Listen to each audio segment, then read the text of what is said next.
Jemi sërish bashkë, tani është koha për bisedën e këtij edicioni.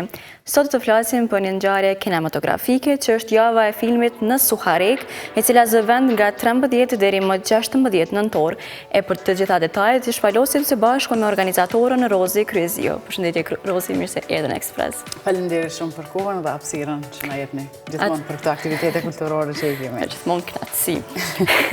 Atëherë, siç e paralajmërova dhe publikun, së shpejti nis java e filmit Në Suharek. Përpara se të shpalosim programet, a mundesh më na tregu se si qëndroni me përgatitjet dhe a jeni gati për pritjen e mysafirëve dhe të publikut? Tashmë gjithçka është mbyll me pjesën e programeve, po besoj që kanë me të disa çështje teknike të vogla dhe jemi gati, mjafton me ardh njerëzit dhe jemi gati me prit kurdo që ka dëshirë me pa filma, po edhe të jenë pjesë e punëtorive. Si vjet, programi është ndarë në 2 pjesë. A mundemi me shpalos pak programin? Patjetër që po. Këtë vit kemi vendosur që programin ta ndajmë në 2 pjesë të veçanta shumë. Për ne, pjesa e punëtorive, që janë me artistë që e kanë dëshmuar veten si në skenën vendore ashtu edhe ndërkombëtare. Po vazhdojmë me punëtori, pastaj do të dalë të filmat. Është punëtoria e parë e cila veç e hap këtë edicion, atë ditë me datën 13 të enjtën që e bie. Kemi vetëm punëtorinë sepse është punëtori që zgjat tërë ditën. Është maratona e fotografisë e udhëhequr nga aktori i njohur Avnida Lipi. Është një pjesë shumë e rëndësishme sepse ne e dimë që fotografia është pjesë shumë e rëndësishme e filmit dhe përveç pjesës teorike që do të ligjeroj, do të kenë mundësi ata që dëshirojnë të jenë pjesë e workshopeve të dalin edhe të caktojnë tema brenda ditës, është paksa sfiduese, po edhe argëtuese të njëjtën kohë. Edhe dalin të bëjnë fotografi dhe ato fotografi më të bukura të themi do të përzgjidhen edhe do të shfaqen para publikut në natën e fundit të javës së filmit Në Suharek. Pastaj punëtorinë e dytë kemi me Anisa Ismailin, gjithashtu do të flet për pjesën e prezantimeve publike dhe aktrimit. Dhe punëtoria e cila do të mbahet me datën 14, mos harroj. Pastaj në datën 16 do të jetë aktori i mirënjohur Armand Morina, që do të mbajë punëtorinë e fundit. Ndërkaq pjesa e filmave, të gjithë filmat do shfaqen prej orës 19. Të gjitha aktivitetet do të mbahen në sallën e Shtëpisë së Kulturës Bytyqi Në Suharek. Punëtoria e parë fillon prej orës 11, e dyta dhe e treta prej orës 2 ose 14.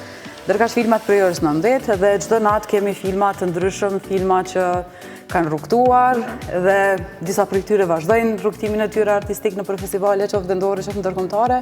Ne jemi munduar që me i sjell në Suharek para audiencës tonë. Pra do të thonë që çka fillon me maratonën e fotografisë apo punëtorinë e udhëhequr nga Avnida Lipi. Si do të zhvillohen punëtoritë në përgjithësi? Po, kemi fokus në nxënësit e shkollave të mesme të ulët dhe të lartë, veçanërisht aty në të shkollave të mesme të lartë, sepse e dim që nxënësit e shkollave të mesme janë në atë fazën e vendimeve jetësore për të marrë vendim se ka do të zhvillohet jeta atyre dhe ata të cilët kanë interesim në pjesën artistike, qoftë aktrim, qoftë regji, qoftë kamerë, qoftë montazh, ta din pak a shumë se me çka mund të përballen. Janë aktorë që kanë dëshmuar veten, kanë bagazh artistik në të gjitha sferat e ndryshme dhe mund të përveç pjesës së workshopeve, ata edhe mund të bashkëbisedojnë edhe të komunikojnë, të dinë sfida, sepse gjithë ne nuk i kemi vetëm ditët e mira, i kemi edhe ato të vështira dhe është shumë e rëndësishme që të jenë të përgatitur për këtë pjesë më shumë, sepse festat i marrim me lehtësi, ndërkaq sfidat e rënda i marrim pak ma me zër, edhe shumë e rëndësishme që secilit i bie të rrezohet një herë në jetë, të paktën një herë, po shumë e rëndësishme të dish, të qohësh edhe të luftosh për ato që mendon që është e jotja dhe mendon që e meriton ta kesh. Edhe këta janë artistë që e kanë dëshmuar veten dhe mendoj që është mënyra më e mirë për me vendos a do të jesh pjesë e rrugës së artit apo jo. Kështu që aty është fokusi dhe besoj që vetëm se kemi kontaktuar me drejtorët e shkollave, të gjitha shkollave që janë në Suharek, kanë interesim nxënësit, shpresoj që shkojnë mbare mirë gjithçka. Do të thonë ka interesim nga të rinjt për pjesëmarrje. Patjetër që po, aty në Suharek tashmë dihet që ka aktivitete kulturore të shumta, ndërkaq në kinema nuk ka pas, pjesë të kinematografisë nuk ka pas dhe kjo është ngjarja e vetme. Të shpresojmë që mos jetë e fundit, pse jo? Po ka interesim dhe jemi shumë të lumtur që mundemi me u ofru diçka. Sigurisht që kemi përkrajën e drejtorisë kulturës në Suharek, por që edhe një stafi shumë të vogël që e kemi, po të mrekullueshëm edhe që spritojnë hiç me punë. Kthehemi pak edhe tek programi i filmave që shfaqen për publikun në Suharek. Si u bë përzgjedhja e tyre dhe a jeni të fokusuar në ndonjë temë që ata e trajtojnë? Filmat për zgjedhje atyre. Kemi bë ftesa më tepër se sa që kemi bë për zgjedhje, sepse nuk është garues, është më shumë prezantues dhe unë jam aktore vetë me profesion, sigurisht që të gjithë të sferës së filmit i një dhe pak a shumë i kam pa filmat dhe di se çfarë trajtojnë, janë filma që kanë fokus temën e luftës. Jemi në nëntor dhe sidomos kur vje pjesa 28 nëntorit e kemi këtë frymën patriotike pak më tepër. Po çka është e rëndësishme shumë që unë kam dashur që historinë tonë që kohë të fundit të flasim pak ta sjellim para një audiencë, ndoshta shumica prej tyre e kanë përjetuar, por edhe një audiencë të re të pas luftës që ka njohuri apo s'ka njohuri hiç. Të gjitha filmat kryesisht, domethënë është një apo dy filma që nuk trajtojnë temën e luftës, të tjerat janë krejt që trajtojnë temat luftës. Është 10 minuta, është filmi pak më i veçantë që mendoj unë sepse e kemi në kujtim më shumë. Është një film që është realizuar shumë kohë më parë nga regjizori Burim Haliti, kur ishte ai student, por arsyeja pse unë kam kërkuar nga Burimi që të paraqitet bashkë me ekipin, sigurisht. Kjo ishte ideja njërit prej anëtarëve të ekipit.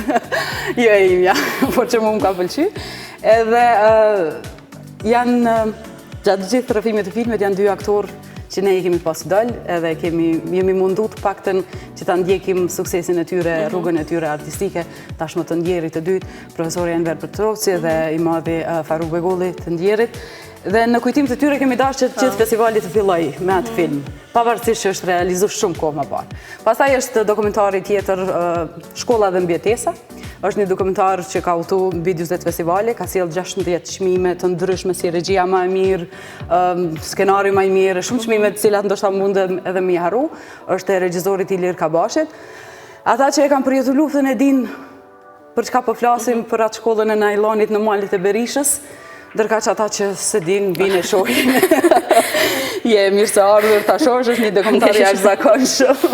Po është e veçanta që aty përveç përjetimeve të rënda që kemi pasur si popull, është edhe pjesa triumfuese, sepse regjizori bashkë me skenaristin kanë zgjedhë të gjejnë ata fëmijë që kanë qenë pjesa e asaj shkolle dhe tani janë të rritur dhe të dëshmuar secilin në profesionin e tyre që kanë zgjedhur. Është filmi tjetër, këto janë filmat e natës së parë, është filmi tjetër Në luftë me fatin, është një film i realizuar me përkushtim prej ekipit të Radio Televizionit Kosovës, ata faleminderit që më kanë leju ta prezantoj në Suarek. Unë jam pjesë e filmit, sigurisht, nështë edhe për ata nuk kanë hezitu. Është e Ilir Kabashit, regjisorit dhe gazetarës Venera Gjogjaj. Është një film që trajton një temë shumë të ndjeshme, po ashtu në periudhë të luftës, po ma shumë s'po flasë, sepse duhet me ardhme po.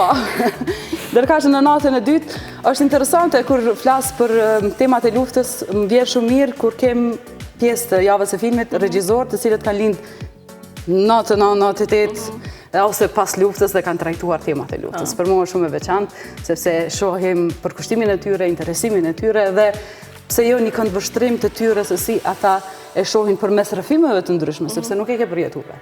Dhe në natën e dytë është Aulona Selmani, nata e dytë është një bashkëpunim me Prifestin. Ata e kanë një rrugtim që filmat cilët kanë qenë pjesë e Prifestit udhëzojnë për qendrat e vogla të Kosovës, Movin Cinema, dhe në këtë rast në Suare kanë vendosur që bashkëpunim me javën e filmit, të shfaqim dy filmat e Aulona Selmanit.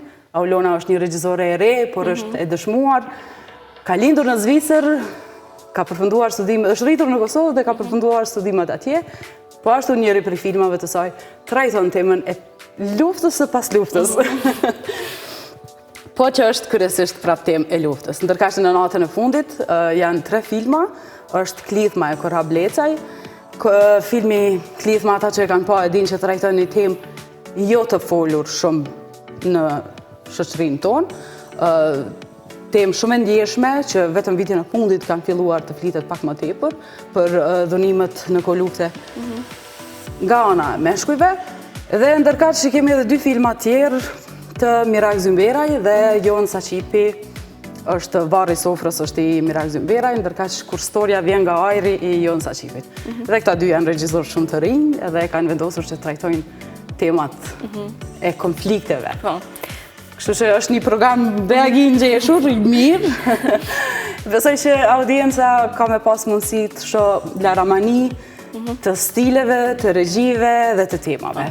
Pavarësisht që fokusi është përjetimet e popullit shqiptar të viteve 96, 98. Edhe 2000. Edhe pas luftës, po që fokusi i konfliktit është në kohën e luftës. Tërka që historia e Jonit nuk keni pas mundësi ndërsa me pa filmin, por traileri qarkullan në për Facebook, ka të bëj me ndeshjen Kosovë-Serbi. Prap është ajo komplet gjithë shka ka ndodhë prej ati konfliktit të luftës. Po cili është qëllimi apo synimi kryesor që ju doni me arrit përmes këtij organizimi? Shpesh herë audiencat e qytetet të vogla, si kurse është Suareka, nuk e kanë mundësin që të shohin filmat cilë të jenë realizu prej qendrës kinematografike ose regjizorëve që ustojnë për festivale. Shfaqen në kinema një herë, dy, po edhe në qoftë se shfaqen, jo të gjithë kanë mundësi të vinë në Prishtinë dhe të shohin. Tërka që ne qëllimi kryesor është i Joni që gjithë këta filma shumë mirë të realizume për kushtim, me tema shumë të rëndësishme, pse të mos i shoh audienca e Suarekës në këtë rast. Sepse kemi një audiencë të mrekullueshme, nuk hezitojnë asnjëherë të jemi pjesë, çfarëdo organizimi kulturor që kemi. Janë shumë popull që e dojnë kulturën. Po si pritën? Në përgjithësi kosovarët jemi popull që e duam kulturën. Po si pritën këto festivale, domethënë nga qytetarët? Shumë mirë, tashmë pak para fillimeve të këtyre festivaleve ne i ndajmë disa ftesa. Ndoshta mund të harrojmë dikën, po sigurisht që kjo është ftesë e hapur për të gjithë që janë të interesuar, qoftë të komunitetit artistik, qoftë të ardhashësve, të jenë pjesë sepse gjithçka është gratis. Nuk ka hyrje, pra është papagesë për t'i parë gjithë këto filma, po ashtu edhe pjesë e punëtorive sigurisht që është papagesë. Janë artistë dëshmuar dhe pse të mos i shoh për shembull. Ç'aty është qëllimi. Ti ofrojmë audiencës, këtë rast audiencës së Suarekës, ti shohin filmat që janë shumë mirë të realizuar. Kjo mundësi e artë. Po sa keni gjetë përkraje për këtë edicion? Fatkeqësisht përkraja në aspektin kultur, e di që ka shumë festivale dhe është shumë mirë që ka, nuk jam kundër absolutisht, përkundrazi përkraj se cilin prej tyre dhe është shumë mirë që unë mendoj që se cili prej qyteteve duhet të ketë një festival të tillë, sepse sikurse e thash, nuk e kanë mundësin të gjithë të udhëtojnë në qendra të mëdha. Nuk kemi pas shumë përkraje të vogla të komunitetit aty patjetër që po, dhe drejtërisë kulturës në Suarek. Nuk kemi gjetur përshkraje tjetër. Rozi, faleminderit shumë për gjitha këto informacione që i ndatë me ne. Faleminderit shumë për hapësirën që jeni gjithmonë në dispozicion të gjitha këtyre aktivitetet tona. Faleminderit.